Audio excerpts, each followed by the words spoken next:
ایک دن بادشاہ نے اپنے 3 وزراء کو دربار میں بلایا اور انہیں ایک عجیب حکم دیا، ایک ایک تھیلا لے کر شاہی باغ میں چلے جاؤ اور وہاں سے میرے لیے بہترین پھل جمع کر کے لاؤ۔ تینوں وزراء حیران تو ہوئے مگر حکم کی تعمیل میں الگ الگ باغ میں داخل ہو گئے۔ پہلا وزیر نہایت دیانتدار اور محنتی تھا۔ اس نے سوچا کہ بادشاہ نے حکم دیا ہے تو بہترین چیز پیش کرنی چاہیے۔ اس نے کافی محنت کی اور چن چن کر تازہ، خوشبودار اور لذیذ پھلوں سے اپنا تھیلا بھرا۔ دوسرا وزیر سست اور لاپرواہ تھا۔ اس نے سوچا کہ بادشاہ کے پاس اتنا وقت کہاں کہ وہ ایک ایک پھل کو دیکھے، وہ تو بس تھیلا دیکھ کر خوش ہو جائے گا۔ اس نے محنت سے بچنے کے لیے جلدی جلدی اچھے، برے، کچے اور گلے سڑے ہر طرح کے پھلوں سے اپنا تھیلا بھر لیا۔ تیسرا وزیر نہایت ہی عیار اور کام چور تھا۔ اس نے سوچا کہ بادشاہ کو صرف بھرے ہوئے تھیلے سے مطلب ہے، اندر کوئی نہیں دیکھے گا۔ اس نے وقت بچانے کے لیے تھیلے میں گھاس پھوس اور سوکھے پتے بھر لیے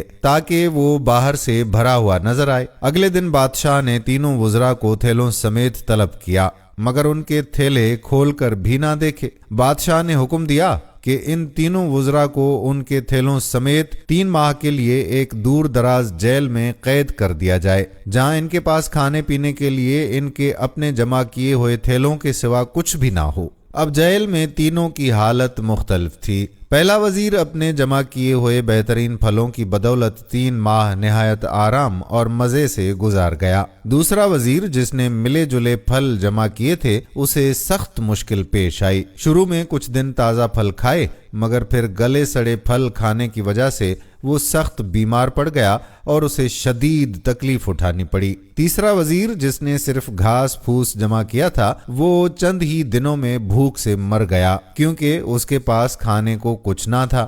دوستو، آج ہم سب اس دنیا کے باغ میں موجود ہیں اور اپنے اعمال کا تھیلا بھر رہے ہیں۔ بادشاہ حقیقی اللہ تعالیٰ کا حکم کسی بھی وقت صادر ہو سکتا ہے اور ہمیں اپنی جیل یعنی قبر میں تنہا جانا ہوگا۔ وہاں ہمارے پاس کھانے یا سکون کے لیے وہی کچھ ہوگا جو ہم نے اس دنیا کے باغ سے جمع کیا ہوگا۔ اگر آج ہم نے محنت کر کے نیک اعمال جمع کیے ہوں گے تو وہاں کی زندگی آسان ہوگی، لیکن اگر ہم نے گناہ یا غفلت کے پتے جمع کیے تو وہاں سوائے پچھتاوے اور تکلیف کے کچھ نہ ہوگا۔ اپنے آپ سے پوچھئے کہ آپ اپنے تھیلے میں کیا جمع کر رہے ہیں۔ اگر آپ کو میری یہ ویڈیو پسند آئی ہے تو میرے پیج کو لائک اور سبسکرائب کریں۔